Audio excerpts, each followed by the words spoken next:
तो हेलो दोस्तों, क्या हाल है। आज हम बात करने वाले हैं सोलो लेवलिंग सीजन 4 एपिसोड 1 के बारे में। अगर तुमने अभी तक सीजन 3 नहीं देखा है तो पहले उसे देख लो, क्योंकि कहानी वहीं से आगे बढ़ रही है। अब ज्यादा टाइम वेस्ट नहीं करते और सीधा शुरू करते हैं। एपिसोड की शुरुआत होती है चेयरमैन से, जो अपने ऑफिस में बैठे अपनी हेल्थ के बारे में सोच रहे होते हैं। उन्हें महसूस होता है कि काम के बोझ और बढ़ती उम्र की वजह से उनकी हालत बिगड़ती जा रही है। तभी अचानक उन्हें अजीब सा एहसास होता है और सामने प्रकट होता है फ्रॉस्ट मोनार्क।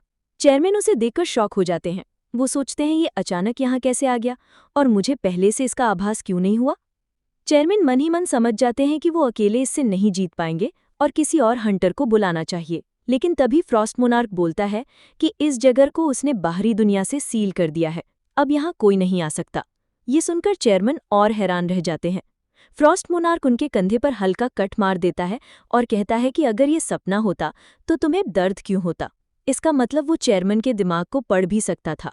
चेयरमैन पूछते हैं कि आखिर तुम हो कौन, जिस पर फ्रॉस्ट मोनार्क कहता है कि मुझे लगा था तुम मुझे बिना बताए पहचान लोगे, लेकिन लगता है तुम सिर्फ एक आम इंसान ही हो। वो आगे कहता है कि मुझे कमजोरों से खेलने में मजा नहीं आता, इसलिए सामने आओ फ्रैगमेंट ऑफ लाइट। या फिर क्या तुम डर रहे हो कि अगर तुम असली रूप में सामने आए तो तुम्हारा ये नाजुक शरीर टूट जाएगा। इतना कहकर वो एक जबरदस्त अटैक चेयरमैन की तरफ फेंकता है और चारों तरफ धमाके की वजह से स्मोक फैल जाता है। स्मोक से बाहर निकलते हैं चेयरमैन, लेकिन इस बार उनकी चाल ढाल बदली हुई होती है। उनके शरीर से लाइट ग्लो कर रही होती है और वो पहले से कहीं ज्यादा स्ट्रांग लग रहे होते हैं। वो कहते हैं कि तुमने मेरे ऑफिस को दूसरी डायमेंशन में ट्रैप कर दिया है, नॉट बैड। इस पर फ्रॉस्ट मोनार्क हंसते हुए कहता है कि मुझे नहीं लगा था तुम इस टूटे हुए शरीर में छिपे होगे और अपनी पावर यूज करने में हिचकिचाओगे। हमने तुम्हारे 7 फ्रैगमेंट्स का पता लगा लिया है और 2 को खत्म भी कर चुके हैं, अब तुम्हारी बारी है। चेयरमैन गुस्से में कहते हैं हिम्मत है तो कोशिश करके देख लो फ्रॉस्ट मोनार्क। यानी जो चेयरमैन कुछ पल पहले तक कंफ्यूज थे, अब वो खुद उसके नाम तक पहचानते हैं। दरअसल चेयरमैन भी एक रूलर का वेसल है, ठीक वैसे ही जैसे क्रिस्टोफर रीड था। इसके बाद उनकी फाइट शुरू हो जाती है। फ्रॉस्ट मोनार्क चारों तरफ आइस वॉल बना देता है ताकि चेयरमैन को ट्रैप कर सके, लेकिन चेयरमैन उसे पंच मारकर तोड़ देते हैं और सीधे फ्रॉस्ट मोनार्क तक पहुंच जाते हैं। फ्रॉस्ट मोनार्क आइस से तलवार बनाकर खुद को डिफेंड करता है, लेकिन चेयरमैन तेजी से अटैक करते हैं। फिर भी फ्रॉस्ट मोनार्क और तेज निकलता है और पीछे हट जाता है। चेयरमैन सोचते हैं कि मुझे ये लड़ाई जल्दी खत्म करनी होगी, लेकिन उनके सारे अटैक वो आसानी से डॉज कर लेता है। अचानक चेयरमैन का शरीर जवाब दे देता है और वो नीचे गिर जाते हैं, मूव नहीं कर पा रहे होते। फ्रॉस्ट मोनार्क कहता है लगता है तुम्हारे शरीर की लिमिट खत्म हो चुकी है, क्या तुम अभी भी लड़ना चाहते हो। इतना बोलकर वो अचानक वहां से गायब हो जाता है। चेयरमैन पहले तो कंफ्यूज रहते हैं, लेकिन तभी फ्रॉस्ट मोनार्क अचानक उनके सामने आ जाता है और अपने आइस रॉड सीधा उनके चेस्ट में घोंप देता है। वो रॉड आर पार निकल जाती है और चेयरमैन आखिरी सांसें लेने लगते हैं। फ्रॉस्ट मोनार्क तंज कसते हुए बोलता है अब तुम्हें नया शरीर ढूंढने में कितना टाइम लगेगा, 1 साल, 2 साल। हमारी पूरी आर्मी पहले ही तैयार हो चुकी है, जब तक तुम वापस आओगे तब तक ये दुनिया तबाह हो चुकी होगी। चेयरमैन उस रॉड को कसकर पकड़ लेते हैं और धीमे स्वर में कहते हैं जैसे हम तुम्हारे इस प्लान को पहले से प्रेडिक्ट नहीं कर पाए, वैसे तुमने भी कुछ जरूरी चीजें मिस कर दी हैं। फ्रॉस्ट मोनार्क चौंक जाता है और पूछता है मैंने क्या मिस किया है। चेयरमैन अपना आखिरी बचा हुआ पावर जुटाते हैं और एक जबरदस्त अटैक लॉन्च करते हैं। फ्रॉस्ट मोनार्क आसानी से उसे डॉज कर लेता है और बोलता है अब ये मत कहना कि यही तुम्हारा सबसे बड़ा सरप्राइज था। चेयरमैन हल्की मुस्कान के साथ जवाब देते हैं हाँ बिल्कुल यही। फ्रॉस्ट मोनार्क कंफ्यूज होकर कहता है मतलब ये अटैक अगर मुझे लगता भी तो कोई खास फर्क नहीं पड़ता। तभी हमें असली ट्विस्ट दिखता है। चेयरमैन के शरीर से जिन्वू का एक शैडो सोल्जर निकलता है। दरअसल चेयरमैन का अटैक दीवार को तोड़ने के लिए था और उसी गैप से वो शैडो सोल्जर भाग निकलता है। फ्रॉस्ट मोनार्क उसे देखते ही सोचता है एक शैडो सोल्जर क्या कर लेगा। वो फौरन उसके पीछे भागता है और मारने ही वाला होता है, तभी अचानक जिन्वू खुद वहां आ जाता है और उसके अटैक को रोक लेता है। जिन्वू बिना वक्त गवाए उसकी गर्दन पकड़कर उठा लेता है। जिस मॉन्स्टर को चेयरमैन छू भी नहीं पा रहे थे, जिन्वू ने आते ही उसकी औकात दिखा दी। जिन्वू ठंडे अंदाज में पूछता है तुम हो कौन। फ्रॉस्ट मोनार्क हैरानी से देखता है और कहता है मुझे यकीन नहीं हो रहा कि तुम्हारे पास इतनी बड़ी शैडो आर्मी है। मैं साफ साफ उसकी पावर सेंस कर सकता हूँ, तुमने हमसे कांटेक्ट क्यों नहीं किया। लेकिन जिन्वू कुछ समझ नहीं पाता। उसे लगता है कि ये वही आई सेल्फ है जिसे वो पहले एक्सट्रैक्ट नहीं कर पाया था। तभी फ्रॉस्ट मोनार्क समझ जाता है और बोलता है तो ये था वो इम्पॉर्टेंट ट्रम्प कार्ड जिसके बारे में चेयरमैन कह रहे थे। वो तुरंत एक विशाल आइस वॉल बनाकर जिन्वू से दूरी बना लेता है और कहता है क्यों ना ये फाइट यहीं खत्म करें, कम से कम आज के लिए। जिन्वू पूछता है, मतलब? फ्रॉस्ट मोनार्च ठंडी मुस्कान के साथ जवाब देता है, क्योंकि तुम यहाँ उस इंसान को बचाने आए हो ना। तभी उसे याद आता है कि चेयरमैन के अंदर उसने शैडो सोल्जर डाला था। उसे डर लगने लगता है कि कहीं चेयरमैन को कुछ हो तो नहीं गया। वो सोच ही रहा होता है कि फ्रॉस्ट मोनार्च अचानक आइस से बना एरो चेयरमैन के ऑफिस की तरफ फेंक देता है। जिन्वू तुरंत अपनी रूलर अथॉरिटी यूज करता है उसे रोकने के लिए, लेकिन पहली बार उसकी पावर काम नहीं करते। मजबूरी में वो खुद वहां भागता है और समय पर पहुंचकर एरो रोक भी लेता है। लेकिन इस बीच फ्रॉस्ट मोनार्च पोर्टल खोलकर भागने की तैयारी कर चुका होता है। जिन्वू उसे देखता है और गुस्से में कहता है, मैं तुम्हें ऐसे नहीं जाने दूंगा। वो उसकी तरफ टाइगर स्मैश अटैक फेंकता है और वार भी सफल रहता है। फ्रॉस्ट मोनार्च घायल हो जाता है, लेकिन फिर भी पोर्टल से भाग निकलता है। जाते जाते वो पीछे मुड़कर कहता है, तुम सिर्फ एक शैडो मोनार्क के वेसल हो, फिर भी तुमने मुझे घायल कर दिया। मैं इसे कभी नहीं भूलूंगा। मैं फिर आऊंगा और तब हमारी असली लड़ाई होगी। अभी के लिए इस अधमरे इंसान को मेरी तरफ से तोहफा समझो, अपनी शैडो आर्मी में जोड़ने के लिए। जिन्वू गुस्से से तिलमिला जाता है, लेकिन जब तक वो कुछ कर पाता तब तक काफी देर हो चुकी होती है। दरअसल जिन्वू जहां भी शैडो सोल्जर डालता है, अगर उसके आसपास खतरा आता है तो उसे तुरंत पता चल जाता है। लेकिन इस बार फ्रॉस्ट मोनार्च ने चेयरमैन को एक अलग डायमेंशन में ट्रैप कर दिया था। इसने जिन्वू को भनक तक नहीं लगी। जैसे ही वो शैडो सोल्जर बाहर निकला, जिन्वू तुरंत शैडो एक्सचेंज करके पहुंच गया। अब वो देखता है कि चेयरमैन खून से लथपथ जमीन पर पड़े हैं। वो तुरंत बेरू को बुलाकर उन्हें हील करने को कहता है। बेरू पूरी कोशिश करता है, लेकिन चेयरमैन की चोटी इतनी गहरी थी कि हीलिंग भी काम नहीं करती। जिन्वू होली वाटर ऑफ लाइफ देने की सोचता है, लेकिन चेयरमैन उसका हाथ रोक लेते हैं। वो मुस्कुराते हुए कहते हैं, इसकी ज़रूरत नहीं है। तुम यहाँ आ गए, यही मेरे लिए काफ़ी है। शुक्रिया।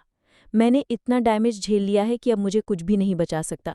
मैं खुश हूँ कि तुम इतने पावरफुल हंटर बने हो। ये गेट्स और डंजन्स हमारे लिए कभी नहीं थे।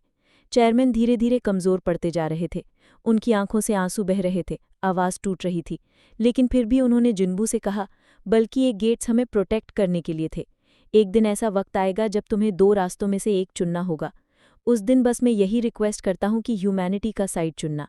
वो कांपती आवाज़ में बोलते रहे, मैं हमेशा चाहता था कि तुम्हारे जैसे टैलेंटेड और यंग हंटर के साथ मिलकर लड़ सकूं, लेकिन अफसोस ये शरीर अब साथ नहीं दे रहा। फिर भी मुझे कोई पछतावा नहीं है, क्योंकि मुझे पूरा भरोसा है कि अब सब कुछ मैं तुम्हें सौंप सकता हूँ। इतना कहते ही उनकी आंखें बंद होने लगीं। जिन्वू की भी आंखें नम हो गईं। चेयरमैन के आखिरी शब्द थे, थैंक यू वेरी मच। और फिर वो हमेशा के लिए शांत हो गए। उनके मरते ही बैरियर टूट गया। माहौल ऐसा लग रहा था जैसे सब थम गया हो। जिन्वू अंदर से टूट गया। चारों तरफ सन्नाटा छा गया और अचानक तेज बारिश शुरू हो गई, जैसे आसमान भी रो पड़ा हो। ये बारिश अगले दिन तक चलती रही। अगले दिन न्यूज़ चैनल्स पर लगातार दो हंटर्स की मौत की चर्चा थी। एक चेयरमैन और दूसरा ब्राज़ील का एस रैंक का हंटर, जिसकी डेड बॉडी नदी किनारे मिली थी। वो भी असल में एक रूलर वेसल था। फिर सीन शिफ्ट होता है चेयरमैन के फ्यूनरल पर। बारिश अब भी हो रही थी। जिन्वू और जिनचुल दोनों वहां मौजूद थे। जिनचुल बुरी तरह टूट चुका था क्योंकि चेयरमैन के सबसे करीब वही था। वो जिन्वू से कहता है, कल ही मेरी चेयरमैन से बात हुई थी। वो बहुत एक्साइटेड थे और जल्द ही मुझे कोरिया वापस बुला रहे थे। और आज? इतना कहते कहते वो फूट फूट कर रोने लगता है और जिन्वू को थैंक यू बोलता है कि उसने पूरी कोशिश की उन्हें बचाने की। जिन्वू गुस्से और दर्द में कांपते हुए कहता है, नहीं, मैं उसे जान से मार दूंगा। कसम खाता हूँ, उस मॉन्स्टर को जिंदा नहीं छोड़ूंगा। उसकी आंखों से भी आंसू बहने लगते हैं। इसके बाद सीन बदलता है एक अंधेरी गुफा में। वहां सारे मोनार्क एक साथ मौजूद थे। फ्रॉस्ट मोनार्च कहता है, शैडो मोनार्क भी पृथ्वी पर मौजूद है, लेकिन तुमने कहा था कि इस दुनिया में कोई वैसे इतना पावरफुल नहीं कि उसे कंटेन कर सके। इसी वजह से तो हमारा ड्रैगन किंग भी धरती पर नहीं रह सकता। बाकी मोनार्च चौंक जाते हैं। फ्रॉस्ट मोनार्च बोलता है, मैं अपनी आंखों से देख कर आया हूँ। वो फ्रैगमेंट ऑफ लाइट और बाकी सभी रूलर से कहीं ज्यादा खतरनाक है। हमें साथ मिलकर उससे फाइट करनी होगी। तभी एक और मोनार्क कहता है, उसके साथ फाइट करना मतलब आत्महत्या करना है। वो कोई मामूली इंसान नहीं है। वो 9 मोनार्क में सबसे स्ट्रॉन्गेस्ट है। हमें ड्रैगन किंग यानी मोनार्क ऑफ डिस्ट्रक्शन के वापस लौटने का इंतजार करना चाहिए। लेकिन फ्रॉस्ट मोनार्च मानने को तैयार नहीं होता। वो कहता है, हम भी तो मोनार्क हैं, हमेशा ड्रैगन किंग का इंतजार क्यों करें? अभी वो इंसानी शरीर में है, इसे हराने का इससे अच्छा मौका कभी नहीं मिलेगा। ये सुनकर आयरन मोनार्क कहता है, मुझे इन सब में नहीं पड़ना। एक और मोनार्क भी पीछे हट जाता है और दोनों वहां से चले जाते हैं। बीस्ट मोनार्च गुस्से में कहता है, सब डरपोक हैं। फिर वो फ्रॉस्ट मोनार्च से पूछता है, क्या प्रूफ है कि शैडो मोनार्क कभी भी ह्यूमन फॉर्म में है? फ्रॉस्ट मोनार्क जवाब देता है, उसने अपने डैगर पर जहर लगाया था। असली शैडो मोनार्क ऐसा कभी नहीं करता। मोनार्क ऑफ प्लेग भी जोड़ता है, अगर उसका शरीर पूरी तरह कंट्रोल में होता तो उसे ऐसी ट्रिक की जरूरत ही नहीं पड़ती। ये सुनकर दोनों मोनार्क फाइट के लिए तैयार हो जाते हैं। इधर चेयरमैन को मरे हुए 1 हफ्ता हो चुका था। हंटर एसोसिएशन मीटिंग कर रहा था कि अब नया चेयरमैन कौन बनेगा। कुछ कहते हैं एस रैंक हंटर को लाना चाहिए, कुछ और सजेशन देते हैं। आखिरकार सब डिसाइड करते हैं कि जिनचुल को ही चेयरमैन बनाया जाए, क्योंकि वो चेयरमैन के सबसे करीब था और काम का पूरा अनुभव भी रखता था। हालांकि जिनचुल खुद ये पोजीशन लेने से झिझक रहे थे, लेकिन सबके समझाने पर मान गए। दूसरी तरफ सीन शिफ्ट होता है अमेरिका में। थॉमस ऑन्ड्रे अपनी मैनेजर के साथ बेसमेंट की तरफ जा रहा था। मैनेजर पूछती है, क्या आप सच में ये गिफ्ट देने वाले हैं? थॉमस हंसते हुए कहता है, क्यों नहीं। असल में लास्ट एपिसोड में थॉमस ने जिनवू को डिनर पर बुलाया था और कहा था कि अगर उसे कोई गिफ्ट चाहिए हो तो बताना। जिनवू ने तब एक डैगर मांगा था, लेकिन थॉमस उसे मजाक में ही मानता, बल्कि सच में दुनिया का सबसे रेयर डैगर गिफ्ट करने वाला था। कुछ दिन बाद आजिन गिल्ड के ऑफिस के बाहर रिपोर्टर्स की भीड़ लगी थी, क्योंकि थॉमस ऑन्ड्रे खुद जिनू से मिलने आया था। उसके साथ जर्मनी का एक एस रैंक हंटर भी मौजूद था। लेकिन जब तक वो दोनों इंतजार कर रहे थे, जिन्नू कहीं नजर ही नहीं आ रहा था। गिल्ड की बाकी मेंबर्स भी परेशान थे, बार बार कॉल कर रहे थे, लेकिन कोई जवाब नहीं मिल रहा था। तभी अचानक जिन्नू वहां पहुंचता है। उसे देखकर सबके चेहरे पर सुकून आ जाता है। जिन्नू तक तो इमोशनल होकर रो पड़ता है। जिन्नू पूछता है, इतनी कॉल्स क्यों कर रहे थे? जिन्नू गुस्से में हंसते हुए बोलता है, तुम किसी दिन मुझे मार ही दोगे। फिर थॉमस आगे बढ़कर जिन्नू से मिलता है, कहता है, याद है मैंने प्रॉमिस किया था कि जब मेरा हाथ ठीक होगा तो हम साथ लंच करेंगे, और तुम्हारे लिए गिफ्ट भी है मेरे पास, लेकिन यहाँ नहीं, इसे किसी प्राइवेट जगह पर देना होगा। बेचारा जिन्नू सोच रहा था, कहीं ये बॉम्ब तो नहीं। रेस्टोरेंट पहुंचकर थॉमस बिना देर किए गिफ्ट निकालता है। जिन्नू उसे देखते ही पहचान जाता है, क्या ये कैमिस के दांतों से बना डैगर है? असल में कैमिस को हराने के बाद थॉमस ने उसके सबसे बड़े दांत उखाड़कर ये डैगर बनवाया था। जैसे ही जिन्नू ने उसे हाथ में लिया, सारी डिटेल्स उसकी आंखों के सामने आ गई, और वो देखकर वो खुद दंग रह गया। उस डैगर का अटैक डैमेज था 1500, जबकि जिन्नू जिस डैगर का इस्तेमाल अभी तक करता था उसका डैमेज सिर्फ 220 था। मतलब ये डैगर उसकी पूरी पावर को कई गुना बढ़ाने वाला था। जिन्नू ने पूछा, क्या मैं सच में इसे रख सकता हूँ? थॉमस मुस्कुराते हुए बोला, फ्री नहीं है। तुमने मुझे और मेरी गिल्ड को जान से बख्शा था, उसके सामने ये कुछ भी नहीं। दोनों बातें ही कर रहे थे कि तभी अचानक उन्हें एक बहुत ही खतरनाक मैजिकल पावर का एहसास होता है। दोनों तेजी से बाहर भागते हैं। आसमान में एक गेट खुल चुका था, लेकिन ऐसा गेट जिसे देखकर थॉमस तक शॉक्ड रह गया था। वो बोला, मैंने आज तक इतना बड़ा गेट नहीं देखा। यहाँ से जो भी मॉन्स्टर आएगा वो हमारी कल्पना से भी परे होगा। सड़कों पर लोग वीडियो और फोटो बनाने लगे। न्यूज़ चैनल्स ने इसे तुरंत दुनिया भर में दिखा दिया। अमेरिकन हंटर एसोसिएशन भी कंफर्म करता है कि ये तो बस शुरुआत है। दुनिया के अलग अलग हिस्सों में ऐसे ही गेट्स खुलने वाले हैं। उधर जिन्नू काजल पर सवार होकर उस गेट की तरफ बढ़ता है। वो अंदर जाने की कोशिश करता है, लेकिन पहली बार उसके सामने ऐसा गेट आया था जिसमें एंटर करना नामुमकिन था। जिन्नू उस गेट को देख रहा था और सोचता है कि इसमें कुछ तो गड़बड़ है। ऐसा लग रहा था जैसे किसी ने बैरियर लगा दिया हो। अगर ये नॉर्मल बैरियर होता तो वो कब का तोड़ चुका होता, लेकिन इस बार वो अंदर घुस ही नहीं पा रहा था। जिन्नू समझ जाता है कि ये गेट अब तक के बाकी सारे गेट से अलग है। उसके मन में ये भी सवाल उठता है कि कहीं इस बार के मॉन्स्टर्स भी तो अलग लेवल के ना हो। तभी उसे जिन्हो का कॉल आता है। जिन्हो बताता है कि उसने एसोसिएशन से सैटेलाइट चेक करवाई थी, और रिजल्ट ये है कि दुनिया में कहीं भी ऐसा गेट नहीं खुला, सिर्फ और सिर्फ कोरिया में ही। गेट खुले हुए 3 घंटे से ऊपर हो चुके थे। इधर हमें जिन्नू हंटर एसोसिएशन के जिम में दिखाई देता है। वो बेरू के साथ ट्रेनिंग कर रहा था।